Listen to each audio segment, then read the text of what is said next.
Uy, kabayan, kumusta na? Basin gusto ka makabaton og negosyo nga pwede nimong madala-dala maski asa ka. Oh yes. Sa pagkakaroon, nagtulong na diri sa Canada. Karon di ami sa Lake Louise, sa Alberta, Canada. Ako di ay si Adela. Mao ni akong bana, si Roger, taga mga Bisaya mi.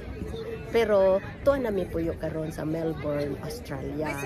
Kaning business na mo nga online, nindot kaayo kay mag-function man siya maski og nag-holiday mi, and it's still working in the background and give us income as well while we are doing the things that we love. So karon kung sige pa ka og trabaho nya wa kay panahon sa imong kaugalingon, mas maayo pagyud nga dungagan pagyud nimo ang imong kabisi. Mangita ka ba og laing pamaagi nga naay additional source nga moabot sa imuha, kay aron madali na siya og human sa pagsigig trabaho. Kay kung daghan ang sources nga moabot, dali ra ta makatigom unya dali ra sad ta maka retire sa ingon ana nga paagi, no?